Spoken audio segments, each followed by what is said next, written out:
जय श्रीमन नारायण। आज हम गरुड़ पुराण का 16वां अध्याय सुनेंगे। मनुष्य शरीर प्राप्त करने की महिमा, धर्माचरण ही मुख्य कर्तव्य, शरीर और संसार की दुख रूपता तथा नश्वरता, मोक्ष धर्म निरूपण। गरुड़ जी ने कहा, हे दयानिधे, अज्ञान के कारण जीव जन्म मरण रूपी संसार चक्र में ही पड़ता है, यह मैंने सुना है। अब मैं मोक्ष के सनातन उपाय को सुनना चाहता हूँ। हे भगवान, हे देवाधिदेव, हे शरणगत वत्सल, सभी प्रकार के दुखों से मलिन तथा सरिता रहित इस भयवाह संसार में अनेक प्रकार के शरीर धारण करके अनंत जीव राशियों को उत्पन्न होती है और मरती है। उनका कोई अंत नहीं है। ये सभी सदा दुख से पीड़ित रहते हैं। इन्हें कहीं सुख नहीं प्राप्त होता। हे मोक्षेश, हे प्रभु, किस उपाय के करने से इन्हें इस संस्मृति चक्र से मुक्ति प्राप्त हो सकती है, इसे आप मुझे बताइए। फिर श्री भगवान ने कहा, हे तार्क्ष, तुम इस विषय में मुझसे पूछते हो, मैं बतलाता हूँ। सुनो। जिसके सुनने मात्र से मनुष्य संसार से मुक्त हो जाता है, वह पर ब्रह्मा परमात्मा निष्कल पर ब्रह्म स्वरूप, शिव स्वरूप, सर्वज्ञ सर्वेश्वर, निर्मल तथा अद्वितीय है। वह परमात्मा स्वतः प्रकाश है, अनादि अनंत, निर्विकार, प्रातपर, निर्गुण और सत्चित आनंद स्वरूप है। यह जीव उसी का अंश है। जैसे अग्नि से बहुत से स्फुलिंग अर्थात चिंगारियाँ निकलती है, उसी प्रकार से अनादिकालीन अविद्या से युक्त होने के कारण अनादिकाल से किए जाने वाले कर्मों के परिणाम स्वरूप देहादि उपाधि को धारण करके जीव भगवान से पृथक हो गए हैं। वे जीव भगवान जन्म में पुण्य और पाप रूप सुख दुख प्रदान करने वाले कर्मों से नियंत्रित होकर तत्त जाति के योग से देह आयु और कर्म निरोधी भोग प्राप्त करते हैं। हे खग, इसके पश्चात भी पुनः वे अत्यंत सूक्ष्म लिंग शरीर प्राप्त करते हैं और यह कर्म मोक्ष पर्यंत स्थित ही रहता है।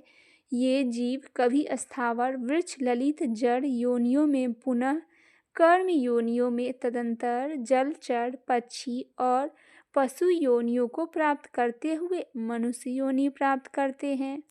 फिर धार्मिक मनुष्य के रूप में और पुनः देवता तथा देव योनि के पश्चात कर्मशः मोक्ष प्राप्त करने के अधिकारी होते हैं। उद्भिज, स्वदेज और पिंडज, इन 4 प्रकार के शरीर को सहस्त्र बार धारण करके उनसे मुक्त होकर सुकृतवश जीव मनुष्य शरीर प्राप्त करता है और यदि वह ज्ञानी हो जाए तो मोक्ष प्राप्त कर लेता है।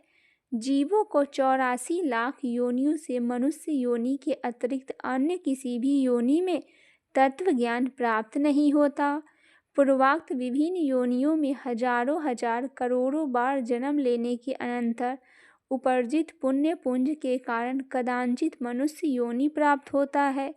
मोक्ष प्राप्ति के लिए स्वप्नाभूत यह दुर्लभ मनुष्य शरीर प्राप्त करके इस संस्कृति चक्र से जो अपने को मुक्त नहीं कर लेता, उसे अधिक पापी और कौन होगा।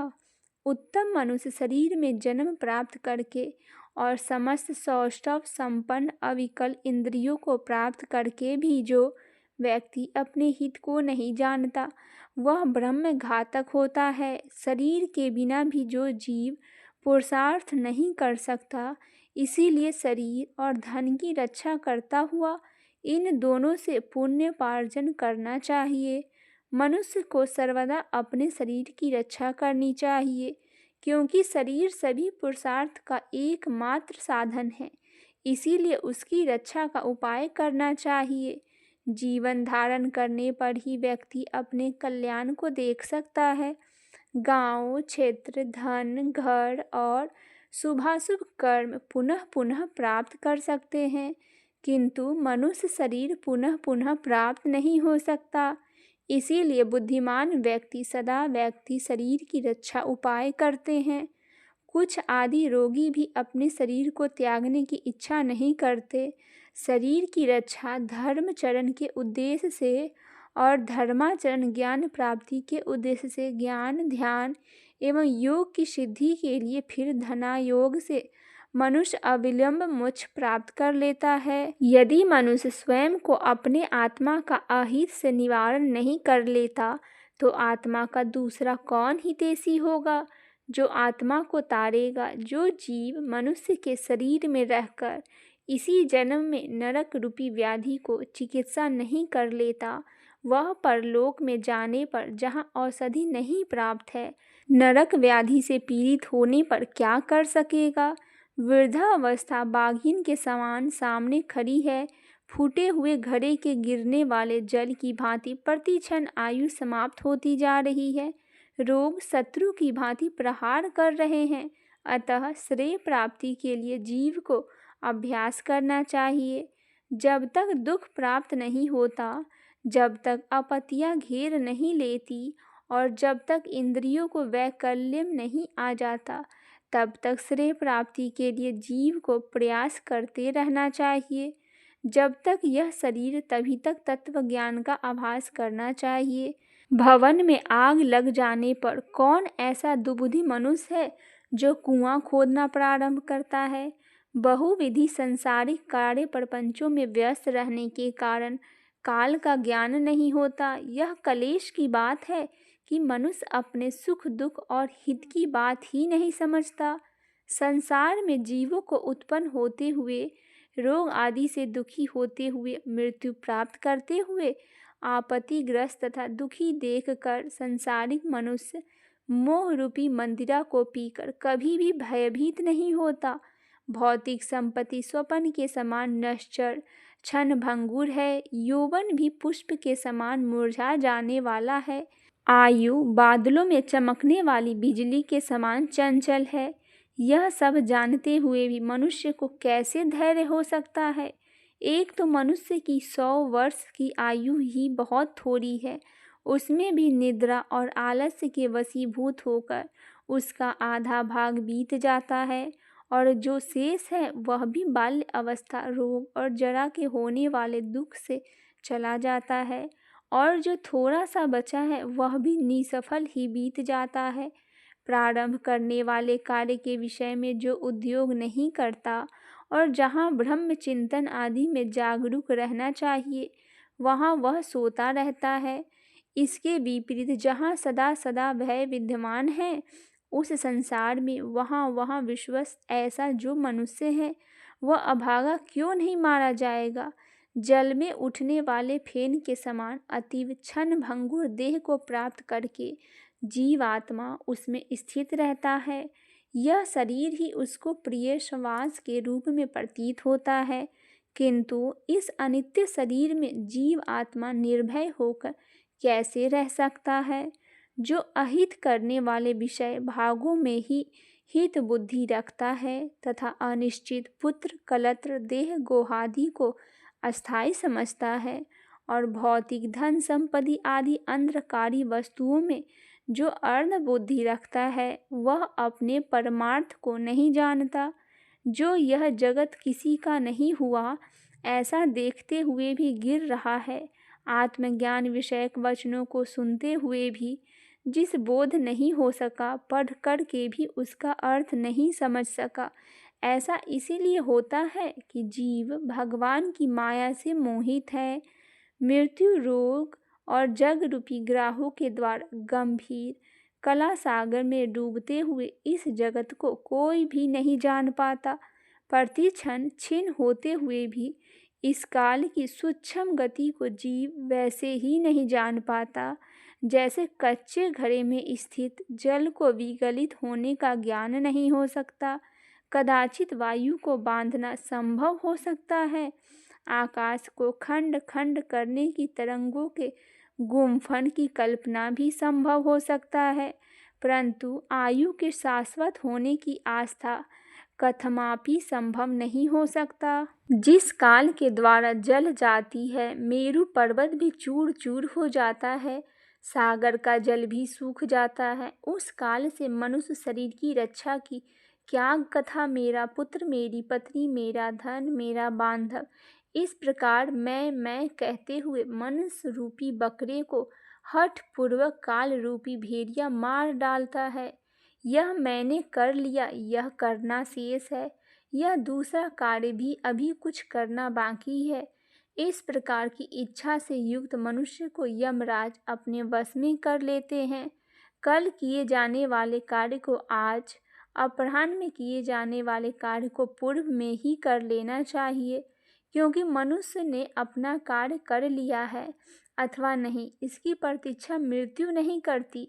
वृद्धा अवस्था में जिसको रास्ता दिखाने वाली है, अतयुग रोग ही जिसके सैनिक है, ऐसे मृत्यु रूपी शत्रु के तुम सम्मुख स्थिति हो और उस प्रबल शत्रु से रक्षा करने वाला परमात्मा की ओर क्यों नहीं देखते, अर्थात उनकी और उन्मुख क्यों नहीं होते। तृष्णा रूपी शूल में बंधे हुए और विषय वासना रूपी घिसे सिंचे हुए तथा रोग द्वेष रूपी अग्नि में पके हुए मनुष्य को मृत्यु खा जाती है।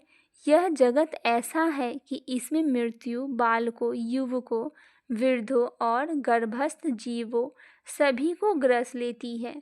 जब जीव अपनी देह को भी यही छोड़कर यमलोक को चला जाता है, तो फिर स्त्री, माता, पिता और पुत्र आदि किस प्रयोजन से संबंध स्थापित किया जाए। यह संसार दुख का मूल कारण है। इसीलिए इस संसार से जिसका संबंध है वही दुखी है, और जिसने इस जगत को त्याग दिया है वह मनुष्य सुखी है। दूसरा कोई भी नहीं, कहीं भी सुखी नहीं है। यह संसार सभी प्रकार के दुखों की उत्पत्ति का स्थान है, सभी आपत्तियों का घर है और सभी पापों का आश्रय स्थान है। इसीलिए ऐसे संसार को क्षण मात्र में त्याग देना चाहिए। लौह एवं लकड़ी के पासों से बंधा हुआ मनुष्य मुक्त हो सकता है, किंतु पुत्र और पत्नी रूपी पासों से बंधा हुआ मनुष्य कभी भी मुक्त नहीं हो सकता। मनुष्य अपने मन को प्रिय लगने वाले इस जगत में जितने पदार्थ से संबंध बनाता है, उतने ही अधिक शोक की कीलें उसके हृदय में गड़ती जाती है। यह बड़े खेद की बात है कि मनुष्य की देह में स्थित शब्द, स्पर्श, रूप, रस, गंध विषयों का आहार करने वाला इंद्र रूपी चारों ने इस लोक के समस्त धन को अपहृत करके इसे नष्ट कर दिया है, अर्थात परलोक के लिए हितकारी धर्म रूपी जो धन है उसका इंद्रियों का हरण कर लिया है। मांस लोभी मत्स्य जैसे बंसी में लगे हुए लोहे के अंकुश को नहीं जान पाता, उसी प्रकार विषय से प्राप्त होने वाले सुख के लोभ से जीव यम यातना की परवाह नहीं करता। हे गरुड़, जो अपने हित और औत के अहित को नहीं जानते, सदा कुमार्ग पर चलने वाले हैं और मात्र पेट भरने में ही जिनका सारा अध्यवसाय रहता है, वे मनुष्य नरकगामी है। निद्रा, मैथुन और आहार आदि के स्वभाव प्रवृत्ति के सभी प्राणियों के समान रूप से विद्यमान रहती है। उनमें जो वास्तविक हित अहित को जानने वाला ज्ञानवान है वह मनुष्य कहा जाता है, और उस ज्ञान से जो शून्य है वह पशु कहलाता है। मूर्ख मनुष्य प्रातः काल मल मूत्र के वेग से, मध्य दिन में क्षुधा और तृषा से तथा रात्रि में काम क्रीड़ा और निद्रा से बाधित रहते हैं। हाय, यह खेद की बात है कि अज्ञान से मोहित होकर सभी जीव अपनी देह, धन, पत्नी आदि में आसक्त होकर बार बार पैदा होते हैं और मर जाते हैं। इसीलिए आसक्ति का त्याग कर देना चाहिए, और यदि उसका सर्वथा त्याग न हो सके तो महापुरुषों के साथ संबंध बनाना चाहिए, क्योंकि संत पुरुष को संसारी रूपी रोग से भेषज है। सत्संग और विवेक ये दोनों ही व्यक्ति के दो निर्मल नेत्र है। जिस व्यक्ति के पास ये नहीं है वह अंधा है। अंधा मनुष्य कुमार्गगामी क्यों नहीं होगा। अपने अपने वर्णों और आश्रम के लिए शास्त्र बोधित आचारों का पालन करने में संलग्न रहने वाले सभी मनुष्य यदि परम धर्म को नहीं जानते तो वे दंभाचारी व्यर्थ में नष्ट हो जाते हैं। कुछ लोग अनेक प्रकार की क्रियाओं को करने का प्रयत्न करते हैं और कुछ अन्य व्रत, उपवास आदि में संलग्न रहते हैं। अज्ञान से आवृत आत्मा वाले कुछ लोग ढोंगी बनकर विचरण करते हैं, कर्म कांड में आस्था रखने वाले मनुष्य शास्त्र बोधित नाम मात्र की फल श्रुतियों से संतुष्ट होकर के मंत्रोच्चारण और होम आदि कृत्यों से तथा यज्ञ से विस्तृत विधानों से धन भ्रांत रहते हैं, उन्हीं में उलझे रहते हैं और मेरी माया से विमोहित होकर शरीर को सुखाने वाले मूर्ख लोग एक भुक्त उपवास आदि व्रतों का आचरण करके परोक्ष परम गति को प्राप्त करना चाहते हैं। शरीर को दंड देने मात्र से क्या अविवेकी पुरुषों को मुक्ति प्राप्त हो सकता है? वाल्मीकि को तारण करने से मात्र से क्या कहीं भी महासर्प की मृत्यु होती है? बड़ी लंबी जाटाओं का भार ढोने वाले मृग चर्म आदि युक्त दाम्भिक पुरुष भी वेश धारण करके ज्ञानी की भांति ही लोक में भ्रमण करते हैं और लोक को भी भ्रमित करते हैं। सांसारिक सुख में आसक्त में जो व्यक्ति मैं ब्रह्म ज्ञानी हूँ ऐसा कहता है, वह कर्म मार्ग तथा ब्रह्म मार्ग ने दोनों मार्गों में भ्रष्ट हो जाता है। उसे चंडाल की भांति छोड़ देना चाहिए। संसार में, घर में और आरण्य में लज्जा त्याग कर समान रूप से नग्न होकर गंधर्व आदि पशु भी विचरण करते हैं, तो क्या इस आचरण से वे संसार से विरक्त हो जाते हैं? यदि मिट्टी और भस्म के धारण करने से मात्र से मनुष्य मुक्त हो जाता है, तो मिट्टी और भस्म में शयन करने वाला और कुत्ता भी क्या मुक्ति प्राप्त कर लेगा?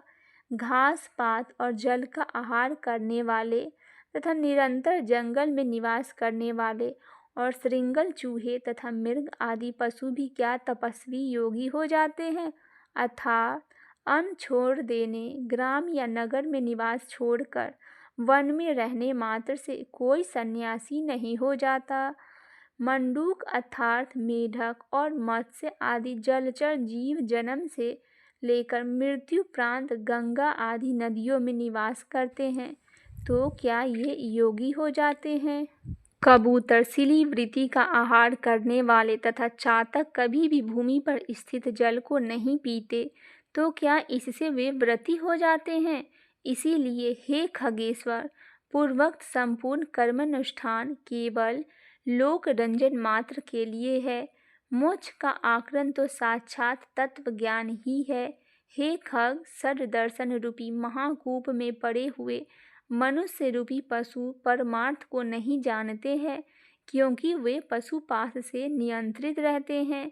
वेद और शास्त्र रूपी घोर समुद्र में इधर उधर ले जाए जाते हैं और कुर्तार्किक व्यक्ति सुडमुड़ियों और मुंह और जन्म मृत्यु को सुडर्मी कहा जाता है, ग्रस्त होकर स्थित रहते हैं। वेद शास्त्र और पुराणों को जानने वाले भी जो मनुष्य परमार्थ को नहीं जानता, विडंबनाग्रस्त उसका पूर्वोक्त संपूर्ण ज्ञान कौवे के काँव काँव करने जैसा है। परम तत्व से परांडुमुख जीव यह ज्ञान है, यह ज्ञेय है, इसी चिंता से व्याकुल होकर रात दिन शास्त्रों का अध्ययन करते हैं। काव्योचित अलंकारों से सुशोभित गद्य वाक्य रचना से छंदोबद्ध कविता की रचना करने पर भी विषयों भोग की प्रति ललायित इंद्रियों वाले तत्व ज्ञान रहित मूढ़ व्यक्ति नाना चिंताओं के कारण दुखी रहता है। परम तत्व की प्राप्ति तो अन्य प्रकार से होती है, किंतु लोग अन्य प्रकार के उपाय करके कलेश प्राप्त करते हैं। शास्त्र का भाव तो कुछ और होता है, परंतु उसकी व्याख्या कुछ दूसरे प्रकार से करते हैं। कुछ अहंकारी व्यक्ति गुरु प्रदेश आदि को भी प्राप्त न करके भी उमनी भाव के विषय में कहते हैं, पर वे स्वयं उसका अनुभव नहीं करते। बहुत से लोग वेद और शास्त्र का अध्ययन तो करते हैं और परस्पर एक दूसरे को बोध भी कराते हैं, तात्पर्य समझाते हैं, पर वे परम तत्वों के विषय में उसी प्रकार कुछ नहीं जानते जिस प्रकार कलछी पाकरस को नहीं जानती। पुष्प को धारण तो सिर करता है, परंतु उस पुष्प की गंध में नासिका ही जानती है। ठीक इसी प्रकार वेद और शास्त्र का अध्ययन में उसी प्रकार भटकता फिरता रह जाता है। जैसे कोई मूर्ख ग्वाला अपनी कोख में बकरे को पकड़े रखने पर भी उसको खोजने के लिए कुएं में देखता है। संसार के मोह का नाश करने के लिए शास्त्र के शब्दों के अर्थ को जानने मात्र पर्याप्त नहीं है। दीपक की बाती से बात कभी अंधकार की निवृत्ति नहीं हो सकती। बुद्धिहीन मनुष्य का पढ़ना अंधे व्यक्ति के दर्पण देखने के समान व्यर्थ है। अतः बुद्धिमान व्यक्ति को ही शास्त्रीय तत्व ज्ञान का लक्षण हो सकता है, अर्थात बुद्धिमान को ही तत्व ज्ञान लक्षित हो सकता है। जो यह ज्ञान यहाँ है इसे जानना चाहिए। इस प्रकार बुद्धि करके शास्त्र में प्रतिपाद सब कुछ सुनना चाहता है, वह 1000 दिव्य वर्ष की आयु प्राप्त करके भी शास्त्रों का आनंद प्राप्त नहीं कर सकता। अनेक शास्त्र है, आयु अल्पसभ्य है, जिसमें करोड़ों विघ्न है। इसीलिए जैसे हंस जल के मध्य में दूध को ग्रहण कर लेता है, उसी प्रकार बुद्धिमान व्यक्ति को भी शास्त्र के सारा तत्व का ज्ञान प्राप्त करना चाहिए। वेद शास्त्रों का अभ्यास कर वहाँ से तत्व ज्ञान प्राप्त करके बुद्धिमान मनुष्य को चाहिए कि जैसे धान चाहने वाला व्यक्ति धन ग्रहण करके प्रहलाद अर्थात पुआल को छोड़ देता है, उसी तरह उसे भी अन्य सभी शास्त्रों को छोड़ देना चाहिए। जैसे अमृत से तृप्त व्यक्ति के लिए भोजन की कोई आवश्यकता नहीं होती, उसी प्रकार हे तार्क्ष तत्व ज्ञान को शास्त्र से कोई प्रयोजन नहीं होता। हे विनीता पुत्र, हे वेद ध्यान से मुक्त प्राप्त होती है और न शास्त्रों का अध्ययन से ही मोक्ष की प्राप्ति ज्ञान से ही होती है, किसी दूसरे उपाय से नहीं।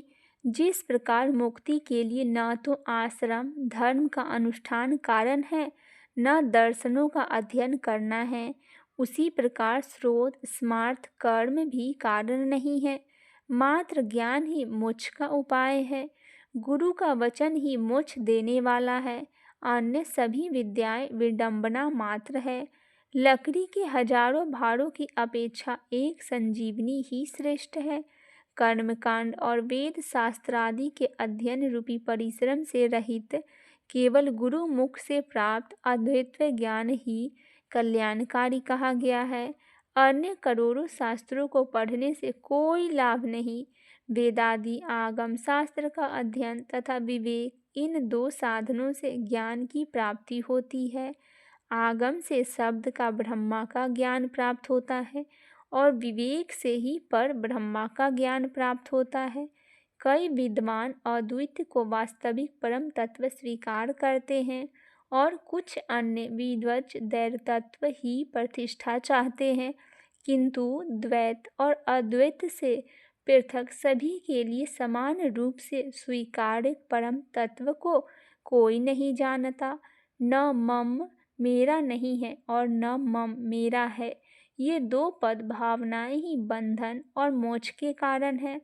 मम बुद्धि का करने से प्राणी बंधन को प्राप्त होता है और मेरा नहीं है इस प्रकार की भावना से करने से मुक्ति को प्राप्त होता है। कर्म वही है जो बंधन का हेतु नहीं होता तथा विद्या वही है जो मोक्ष प्रदान करा दे, और इससे अतिरिक्त कर्म केवल श्रम मात्र के हेतु है जो शरीर के लिए क्लेशप्रद है, तथा अन्य प्रकार की विद्या शिल्पार्च मात्र है।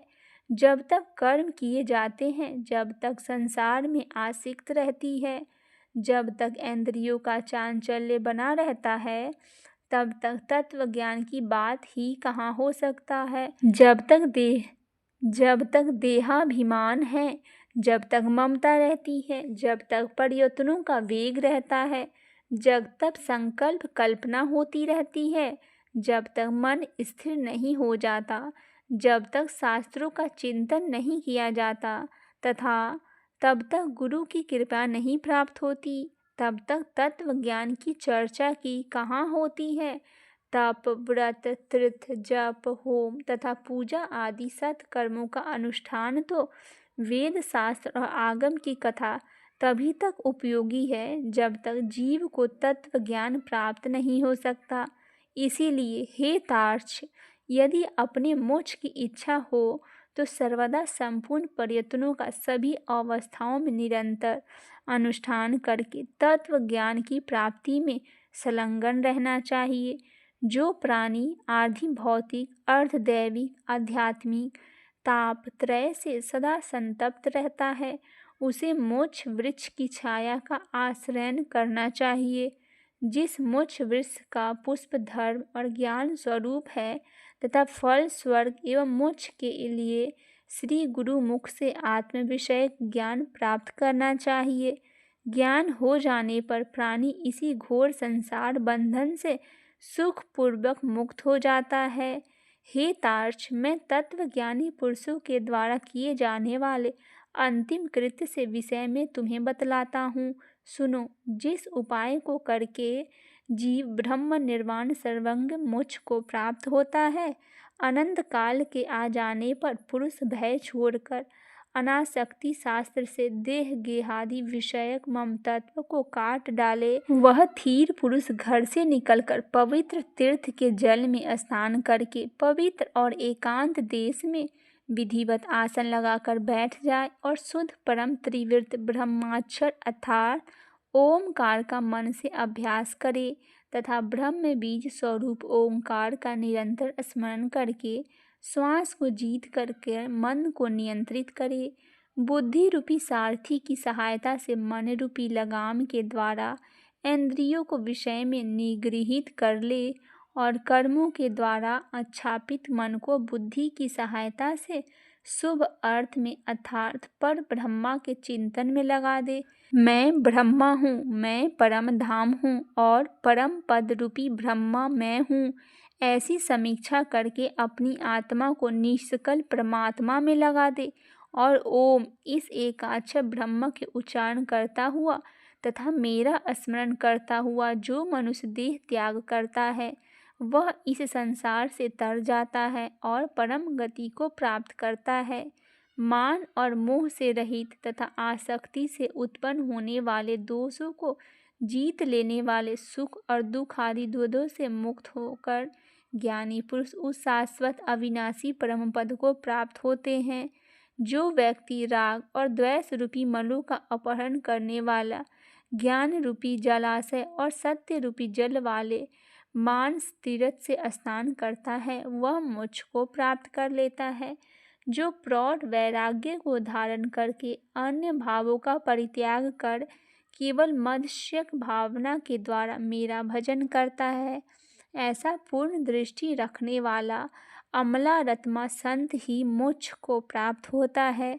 तीर्थ में मृत्यु हो जाए तो इसे उत्कंठा से उत्सुक होकर जो अपने घर का परित्याग करके तीर्थ में निवास करता है और मुक्ति क्षेत्र में मरता है, वही मोक्ष प्राप्त करता है। अयोध्या, मथुरा, कनखल, हरिद्वार, काशी, कांची, अवंतिका और द्वारिकापुरी में ये 7 पुरियां मोक्ष देने वाली है।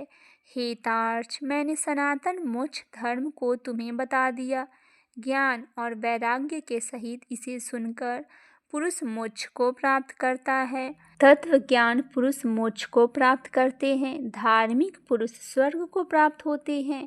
पापियों को दुर्गति होती है और पशु पक्षी आदि पुनः पुनः जन्म मरण रूपी संसार में भ्रमण करते हैं। इस प्रकार सभी शास्त्रों के सारों द्वार में मैंने 16 अध्यायों में कह दिया है। अब और क्या सुनना चाहते हो? तब सूत जी ने कहा, हे राजन, गरुड़ जी ने भगवान के मुख से ऐसा वचन सुनकर उन्हें बार बार प्रणाम करके अंजलि बांधकर इस प्रकार कहा। गरुड़ जी ने कहा, हे देवाधिदेव भगवान, हे नाथ, हे प्रभु, आपने अमृतमय वचनों को सुनकर आपने मुझे भव सागर से तार दिया है। अब मेरा संदेह समाप्त हो गया है और मैं कृतार्थ हो गया हूँ, इसमें संशय नहीं है। ऐसा कहकर गरुड़ जी ने मौन होकर भगवत नारायण हो गए और स्मरण करने से जो दुर्गति का हरण कर लेते हैं, पूजन और यज्ञ के द्वारा जो सद्गति को प्रदान करते हैं और अपनी परम भक्ति के द्वारा जो मुक्ति को प्रदान करते हैं, वो हित मेरी रक्षा करे। इस प्रकार गरुड़ पुराण के अनंतर्गत सारोद्वार में भगवान विष्णु और गरुड़ के संवाद में मोक्ष धर्म निरूपण नामक 16वां अध्याय पूरा हुआ। गरुड़ पुराण श्रवण सुनने का फल। श्री भगवान ने कहा, हे तार्क्ष, इस प्रकार मैंने अर्धदैहिक कृत्यों के विषय में सब कुछ कह दिया। अब आइए जानते हैं गरुड़ पुराण सुनने का क्या फल होता है। श्री भगवान ने कहा, हे तार्क्ष, इस प्रकार मैंने अर्धदैहिक कृत्यों के विषय में सब कुछ कह दिया है। मरना शौच में 10 दिन के अंदर इसे सुनकर व्यक्ति सभी पापों से मुक्त हो जाता है। यह परम लोक सदबंधी कर्म पितरों को मुक्त प्रदान करने वाला है और परलोक में तथा इस लोक में पुत्र को वांछित फल देकर सुख प्रदान करने वाला है। जो नास्तिक अधम व्यक्ति प्रेत का यह अर्धदैहिक कर्म नहीं करते, उनका जल सुरा का समान अपाय है, इसमें कोई संशय नहीं है। देवता और पितृगण उसके घर की ओर नहीं देखते, अर्थात दोनों की ही कृपा दृष्टि उन पर नहीं होती और उनके पितरों के कोप से पुत्र आदि की भी दुर्गति होती है। प्रेत क्रिया के बिना ब्राह्मण, क्षत्रिय, वैश्य, शूद्र और इतर जनों की भी चंडाल का समान जानना चाहिए। जो इस पुण्यप्रद प्रेत कल्प को सुनता है और सुनाता है, वे दोनों ही पापों से मुक्त होकर दुर्गति को प्राप्त नहीं होता। माता और पिता के मरण में जो पुत्र गरुड़ पुराण सुनता है, उसके माता पिता मुक्त हो जाते हैं और पुत्र को संताति की प्राप्ति होती है। जिस पुत्र ने माता पिता की मृत्यु होने के अनंतर गरुड़ पुराण का श्रवण नहीं किया, गया श्राद्ध नहीं किया, वस्तु सर्ग नहीं किया, मासिक तथा वार्षिक श्राद्ध भी नहीं किया, वह कैसे पुत्र कहा जा सकता है और ऋण त्रय कैसे कैसे मुक्त प्राप्त हो सकता है और वह पुत्र माता पिता को तारने में कैसे समर्थ हो सकता है। इसीलिए सभी प्रकार के प्रयत्नों को करके धर्म, अर्थ, काम तथा मोक्ष रूप पुरुषार्थ चतुष्टय को देने वाले तथा सर्वाविधि दुख को विनाश करने वाले गरुड़ पुराण को अवश्य ही सुनना चाहिए। यह गरुड़ पुराण पुण्यप्रद, पवित्र तथा पापनाशक है। सुनने वालों की कामनाओं की पूर्ण करने वाला है, अतः सदा ही इसे सुनना चाहिए।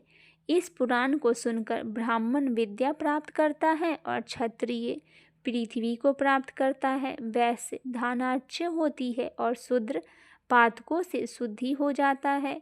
इस गरुड़ पुराण को सुनकर सुनाने वाले आचार्य को पूर्वोक्त शय्यानादि संपूर्ण दान देना चाहिए, अन्यथा इसका श्रवण फलदायक नहीं होता।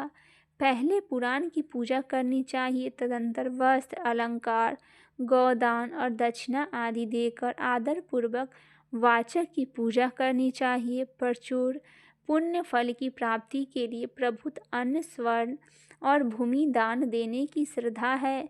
भक्ति पूर्वक वाचक की पूजा करनी चाहिए। वाचक की पूजा से ही मेरी पूजा हो जाती है, इसमें संशय नहीं है, और वाचक के संतुष्ट होने पर भी मैं संतुष्ट हो जाता हूँ, इसमें भी कोई संशय नहीं है। इस प्रकार गरुड़ पुराण के श्रवण का फल संपूर्ण हुआ। इस प्रकार गरुड़ पुराण के सारों द्वार का गरुड़ पुराण संपूर्ण हुआ। बोलिए लक्ष्मी नारायण भगवान की जय। अगर अभी तक आपने गरुड़ पुराण नहीं सुना है तो चैनल पे जाके गरुड़ पुराण के सभी अध्याय को आप अवश्य ही सुने।